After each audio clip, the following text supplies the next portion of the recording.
Eddie, Crocker Donovan 2, we're here, Windsor Park, world title. Was there any ever doubt this fight would happen if the world title wasn't on the line? No, I think, obviously once the rematch got ordered, the fight was always going to happen. I think if you're Lewis Crocker, you come out of the first fight and you're thinking, I was getting beat in that fight. I had a little bit of a gift, if you like, from Paddy Donovan's mistake. I'm not running it back. Why would I run it back? I'm fighting for the world title.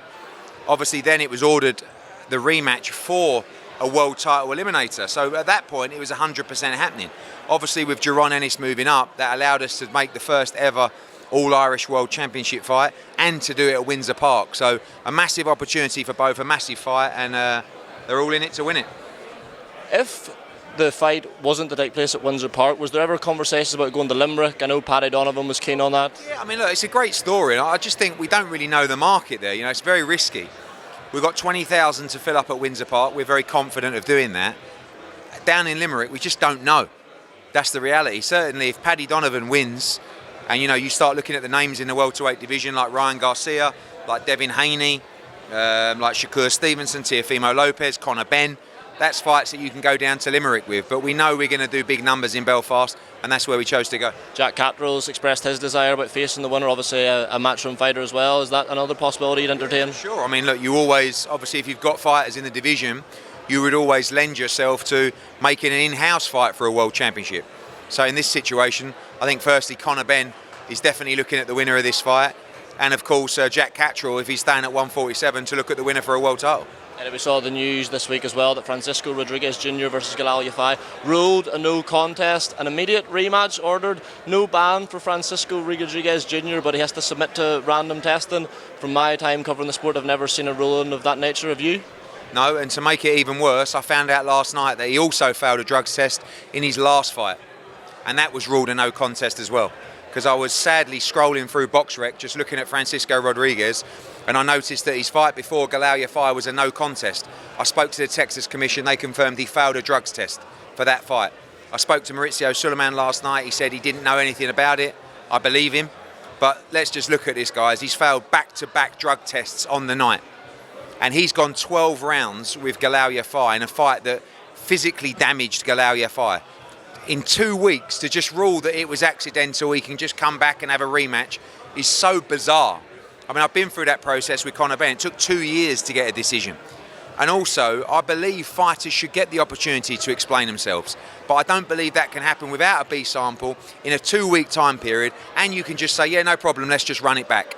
So I think now, with the news coming out from Texas Commission as well, this could change everything, and I believe Galal Yafai should be installed as the mandatory challenger. Would you entertain the idea of a rematch? Sorry? Would you entertain the idea of a rematch? It's down to Galal Yafai.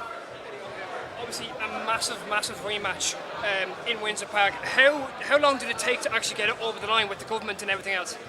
They were very supportive, and we really appreciate that. I think they like the opportunity of giving Lewis Crocker the opportunity. Obviously, if we know from a historical point of view, it's the first All-Irish World Championship fight in history. It's in the welterweight division. It doesn't get much bigger than this. So, the Irish FA, Windsor Park, the government all supported it, and we're really pleased to get it over the line. Is there a line over to Croke Park that could possibly happen? Yeah, I mean, it's, obviously the Croke Park's significantly bigger, but obviously if we can do it here, why can't we do it at Croke Park as well? Thank you so much. The Ali Act, they're posting a new revival of it. It's not been passed yet, obviously. I just wanted to know your opinion on, there's minimum wage and stuff like that, but is it maybe put more power in promoters' hands? Yeah, but I don't think we need more power in the promoters' hands. I think we need to respect the fighter. And I think that act is mainly, nearly always there to protect the fighter and to make sure they're not taken advantage of. And I think to try and change that act or get it slung out isn't a good look from a fighter's perspective. Like if I went and I came out to you now and said, by the way, I'm going to abolish the Ali Act because that's there to protect the fighters. I don't want to protect the fighters. I want to do what I want to do at any time. You guys would I'd get so much stick. I mean, and this is really what's happening, kind of behind closed doors, but now it's becoming public. So, the fighters that I've spoke to have certainly raised a lot of eyebrows saying, why are you trying to abolish an act that's there to protect us? And it's probably not a great look. Do you think it's kind of moving towards that UFC model? That's the kind of their first step to do it. For those guys, it's about ownership and it's about control. And I get it. But it doesn't work like that in boxing. You know, you're not going to operate in a world where fighters do as they're told or do as you think they should do, unless it's fighters of a particular level. And when I look at the recruitment of the league and the fighters they're talking to and the fighters that I know they've signed, they are fighters that would do whatever TKO wanted to do because of the opportunity. For the bigger names, for the bigger fights, they're just not going to do that. And you know, fighters aren't just designed to do as they're told. They have their own brain, they have their own opinion, and they have a team of people that are there to structure the career of a fighter with the promoter. Eubank, Benn, it's on and off. November maybe. What's the latest in terms of? I mean, we got asked by His Excellency, would we be happy to do the event in November? The answer for us is yes. We would have much preferred September, but obviously Eubank for some reason needs more time. I don't think it's been agreed yet or approved yet. But if it came in November, we're talking to a few venues, we would make it happen. You know, we have had a couple of conversations with the PBC about Barrios for Conor Benn. I love that fight. I think he becomes world champion that night. But we'll have to see over the next couple of weeks. Eddie, we're expecting an announcement on Dave Allen's next opponent this week. I know you're not going to give anything away, but let's just say hypothetically it was Arslanbek Makhmudov. What would you think of that fight stylistically? I think Dave Allen's mad. That's what I think. I mean, I was in a situation where I gave him a list of names and he chose the most dangerous one, the one that would probably be the most grueling, the most physical, all because he told me he was petrified of him. And I said, why would you choose from a list of 6 fighters the one you're most petrified of him? He said, because I'll be able to train properly.